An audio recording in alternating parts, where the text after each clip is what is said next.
আসসালামু আলাইকুম প্রিয় দর্শক, গত কদিন ধরেই আমরা সারা দেশে আওয়ামী লীগের কিছু তৎপরতা কিন্তু দেখতে পাচ্ছি এবং এই তৎপরতাগুলো নিয়ে নানা ধরনের কথাবার্তা হয়েছে এবং কিছু কিছু তৎপরতার সঙ্গে আমরা একটু সহিংসতারও সম্পৃক্ততা দেখছি। প্রশ্ন হচ্ছে যে আওয়ামী লীগের এই তৎপরতা, যে দলটাকে সরকারিভাবে রাজনৈতিক কর্মকাণ্ড এখন যাদের স্থগিত রাখা হয়েছে, যাদেরকে আন্তর্জাতিক অপরাধ ট্রাইব্যুনালে যাদের বিচার করা হবে বলে জানানো হয়েছে, সেই দলটার এই যে তৎপরতা, যা নাকি নিষিদ্ধ কার্যক্রম হিসেবে বিবেচিত হচ্ছে, যারা জয় বাংলা স্লোগান দিচ্ছেন তাদেরকে ধরে নিয়ে যাওয়া হচ্ছে, আওয়ামী লীগের পতাকা উত্তোলন করা যাচ্ছে না কোথাও, এই যখন অবস্থা, তখন তার মধ্যেও আওয়ামী লীগের যে এই কর্মকাণ্ড, বিভিন্ন রকম ঝটিকা মিছিল, এগুলিকে সরকার আসলে কীভাবে হ্যান্ডেল করবে? জুন মাসের 23 তারিখে আওয়ামী লীগের প্রতিষ্ঠা বার্ষিকী ছিল, সেখানেও আমরা দেখেছি সরকার সেটাকে নিয়ে নানা রকম প্রস্তুতিমূলক ব্যবস্থা নিয়েছে, যা নাকি সরকারের দুর্বলতাকেই সারা দুনিয়ার কাছে প্রকাশ করে দিয়েছে। অনেকেই বলছিলেন যে আওয়ামী লীগ কীভাবে রাজনীতিতে আবার ফিরে আসবে, আওয়ামী লীগ কি আবার ফিরে আসতে পারবে? যদি আওয়ামী লীগ ফিরে আসে তাহলে সেটা কি তাদের যে বর্তমান নেতৃত্ব, শেখ হাসিনার যে নেতৃত্ব, তাকে নিয়েই ফিরে আসবে? এর মধ্যে আবার শেখ হাসিনার একটা ঘোষণাও ছিল, তো উনি জানিয়েছেন যে উনি এই বছরের মধ্যে দেশে ফিরছেন। সেটাও কিন্তু আমাদের দেশের রাজনীতির ক্ষেত্রে এক ধরনের নতুন অস্থিরতার জন্ম দিতে পারে বলে কেউ কেউ বলেছেন। তো এর মধ্যে জুলাই এসে গেল। জুলাই আন্দোলনের সময় যারা জড়িত ছিলেন এর সঙ্গে এবং যারা নিজেদেরকে সেই জুলাই আন্দোলনের সিপাহসালার বা সোল এজেন্ট হিসেবে দাবি করছেন, তাদেরও নানা রকম তৎপরতা আমরা দেখতে পেলাম। তারা সারা দেশে পদযাত্রা করবে, কোথাও কোথাও করতে যে নানা ধরনের অপ্রীতিকর ঘটনাও কিন্তু হচ্ছে। এর মধ্যে যে কথাটা আমার কাছে আজকের এই আলোচনার জন্য আমি এই বিষয়টা আলোচনা করছি, যে বিষয়টা নিয়ে, সেই বিষয়টা কথাটা উল্লেখ করতে হয়। সেটা হলো যে আজকে প্রধানমন্ত্রীর যিনি উপদেষ্টা আছেন ডক্টর জাহেদ-উর-রহমান, তিনি একটা কথা বলেছেন, খুব গুরুত্বপূর্ণ কথা কিন্তু। সেটা হলো তিনি বলেছেন যে আওয়ামী লীগের নেতা কর্মীদের উদ্দেশ্যে বলেছেন যে তারা যে বিভিন্ন রকম মিছিল করছে, এ প্রসঙ্গে উনি বলেছেন যে তারা যেন রাষ্ট্রের আইন মেনে চলেন। এই কথাটা কিন্তু আমিও বহুবার বলেছি, যে আইনের মাধ্যমে আওয়ামী লীগের রাজনৈতিক কর্মকাণ্ডকে স্থগিত করা হয়েছে, সেই আইনটাকে আমি ব্যক্তিগতভাবে এবং আমার ধারণা আরও অনেকেই একটা কালো আইন বলবেন। মজার ব্যাপার হলো এই কালো আইনটা কিন্তু আওয়ামী লীগের তৈরি করা, নিজের আইনেই আওয়ামী লীগ ফেসেছে। আমি মনে করি এই ধরনের আইন থাকা উচিত না, কিন্তু সেই আইনটা আওয়ামী লীগ বিরোধী দলকে দমন করার জন্য তৈরি করেছিল এবং সেই আইনটা এখন আওয়ামী লীগের বিরুদ্ধে অন্তর্বর্তীকালীন সরকার প্রথমবার ব্যবহার করেছে এবং এই সরকার বিএনপি সরকার অন্তর্বর্তীকালীন সরকারের সেই ব্যবহারকে আইনগত বৈধতা দিয়েছে এবং তারাও সেটাই করছে। তো জাহিদুর রহমান সাহেব বলেছেন আওয়ামী লীগের নেতাকর্মীদের উদ্দেশ্যে যে তারা যেন রাষ্ট্রের আইন মেনে চলেন। এটুকু বলে ঠিক আছে, তারপরে উনি আরও কিছু কথা বলেছেন যেগুলো নাকি আওয়ামী লীগের নেতাকর্মীর জন্য খুবই গুরুত্বপূর্ণ বলে আমি মনে করি। তিনি কি বলেছেন আমি আপনাদেরকে হুবহু পড়ে শোনাচ্ছি। তিনি বলেছেন, এখন পর্যন্ত তাদের কর্মকাণ্ড নিষিদ্ধ আছে, তারা একটু অপেক্ষা করুন। কথাটা খেয়াল করেন যে এখন পর্যন্ত তাদের কর্মকাণ্ড নিষিদ্ধ আছে, তো তারা একটু অপেক্ষা করুন। অপেক্ষা করার পর কি আর নিষিদ্ধ থাকবে না? বিষয়টা কিন্তু আপনি একভাবে ভাবেন, শোনার চেষ্টা করেন যে এখন পর্যন্ত নিষিদ্ধ আছে, এখন পর্যন্ত, তো আর একটু অপেক্ষা করতে হবে, তারপরে নিষিদ্ধ নাও থাকতে পারে। হ্যাঁ, কিভাবে না থাকতে পারে সেটা উনি জানিয়েছেন। উনি জানিয়েছেন যে আন্তর্জাতিক অপরাধ ট্রাইব্যুনালে আওয়ামী লীগেরকে নিষিদ্ধ করা হবে কি হবে না, আওয়ামী লীগের ব্যাপারে যে মামলাটা হয়েছে সেই মামলার বিষয়ে তদন্ত চলছে এবং সেই তদন্তের পর বিচার হবে। বিচারে যদি দেখা যায় যে আওয়ামী লীগ নিষিদ্ধ করা দরকার, তাহলে নিষিদ্ধ হবে। এবং এই হওয়া না হওয়াটা পুরোপুরি আদালতের এখতিয়ার। আদালত সব পক্ষকে শুনে সিদ্ধান্ত নেবে। এখন এটা খুব ভালো কথা, কিন্তু এখন আমার কথাটা হলো এক জায়গায়, সেটা হলো আদালত যে সব পক্ষের কথা শুনে সিদ্ধান্ত নেবে, তাহলে আওয়ামী লীগের পক্ষে কথা বলবে কে? এটা কিন্তু একটা আমি মনে করি খুবই গুরুত্বপূর্ণ প্রশ্ন, যে আওয়ামী লীগের পক্ষে আন্তর্জাতিক অপরাধ ট্রাইব্যুনালে যে শুনানিটা হবে, যে যুক্তিতর্ক হবে, যে দুই পক্ষের যে কথাবার্তা হবে, সেখানে আওয়ামী লীগের পক্ষে কথা বলবে কে? বিএনপির কোনো উকিল, অথবা জামাতের কোনো উকিল, নাকি এনসিপির কোনো উকিল? তিন দলেরই সমর্থক উকিল আছেন। এখন তারাই কি আওয়ামী লীগের পক্ষে কথা বলবেন, নাকি আওয়ামী লীগের পক্ষের কোনো, আওয়ামী লীগের মতবল মানে আওয়ামী লীগকে সমর্থন করেন, এক ধরনের নৈতিকভাবে আওয়ামী লীগের রাজনীতির সঙ্গে একসময় জড়িত ছিলেন, এমন কোনো উকিল অংশ নেবেন? যদি তেমন উকিল আওয়ামী লীগের পক্ষে যুক্তিতর্ক উপস্থাপন করেন ট্রাইব্যুনালে, তো সেই উকিলের মানে সেই আইনজীবীর নিরাপত্তা কে নিশ্চিত করবে? সামাজিকভাবে তাকে যে মবের শিকার হতে হবে না, সেটা কে নিশ্চিত করবে? কারণ মব তো চলছে। কোথাও একজন ছাত্রলীগের লোককে যদি আপনি পিটিয়ে ধরে নিয়ে যে থানায় নিয়ে যান, থানা তাকে ধরে নিচ্ছে, বলছে সে নিষিদ্ধ ঘোষিত ছাত্রলীগের সাবেক সভাপতি বলে দিল। কিন্তু এটা তো আপনি আইন অনুযায়ী পারেন না। সে যদি ছাত্রলীগের স্লোগান না দেয়, যতক্ষণ পর্যন্ত সে ছাত্রলীগের স্লোগান না দেবে, যতক্ষণ পর্যন্ত সে ছাত্রলীগ অথবা আওয়ামী লীগের রাজনীতিটা না করবে প্রকাশ্যে, ততক্ষণ পর্যন্ত তো তাকে আপনি আটকাতে পারেন না। কিন্তু আটকানো কি হচ্ছে না? আপনারা প্রায়ই দেখবেন, যে কোনো নিউজে দেখবেন, প্রায়ই দেখবেন এই কথা বলা হয় যে অমুককে গ্রেপ্তার করা হয়েছে এবং সে আওয়ামী লীগের একজন সাবেক সভাপতি। তার এটাই অপরাধ, আর কোনো অপরাধ লাগবে না।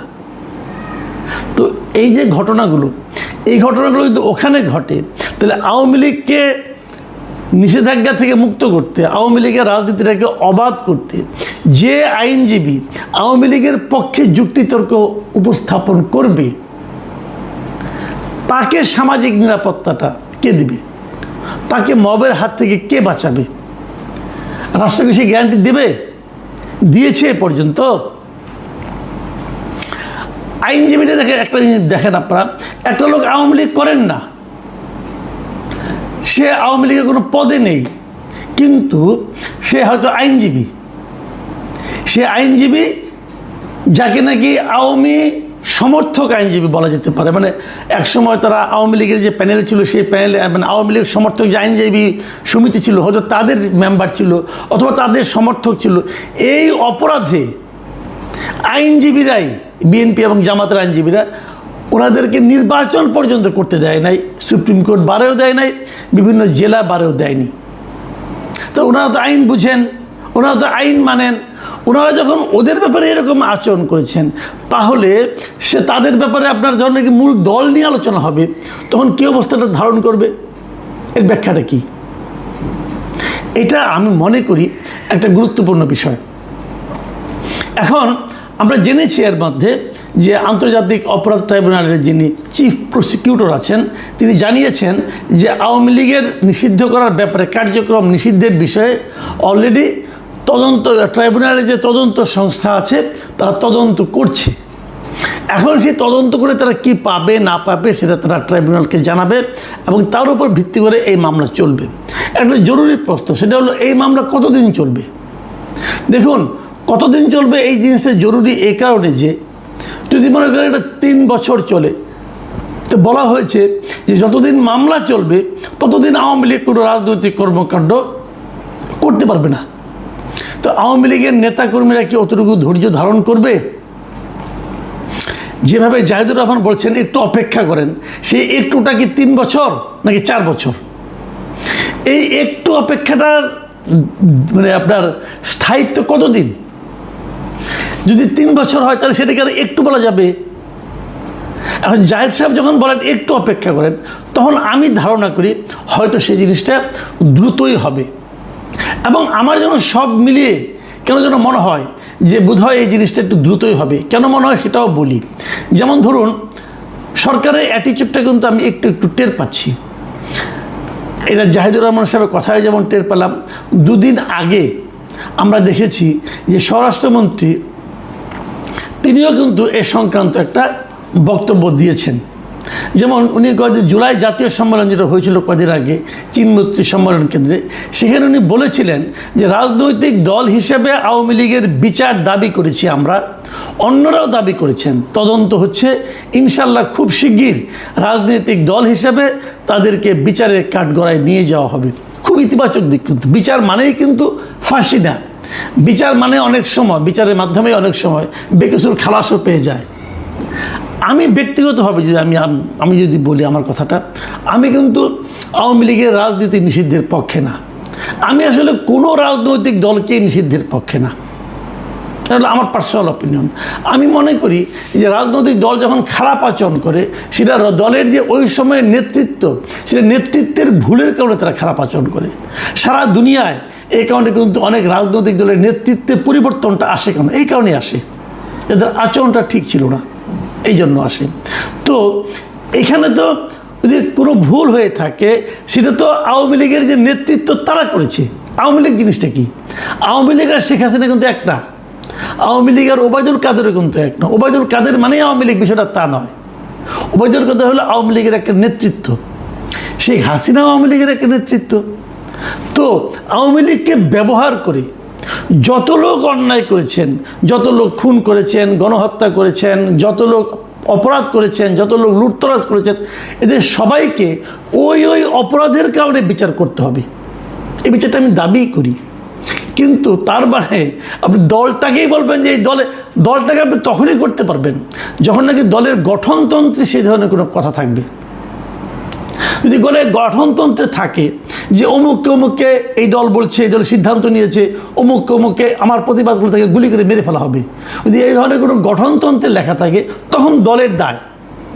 আর তা না হলে দলের যারা নেতৃত্বে থাকে তাদের দায়।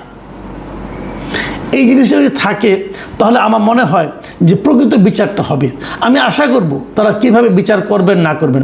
আমি কেবল একটা কথা বলি, অনেকেই বলেন, নানা ধরনের উদাহরণ দিয়ে বলেন যে দল একবার বিতাড়িত হয়, যে দল একবার জনগণ যে দলকে প্রত্যাখ্যান করে, সেই দলের ফিরে আসার ঘটনা সাধারণত নাই।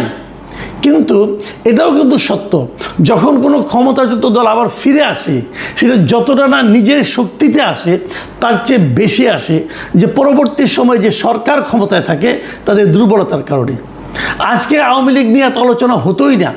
আজকে আওয়ামী লীগ বিভিন্ন পর্যায়ে মিছিল করার সুযোগ সাহসী পেত না, যদি অন্তর্বর্তীকালীন সরকার মানে ডক্টর ইউনূসের সরকার যদি দেশটাকে ভালোভাবে চালাতে পারত।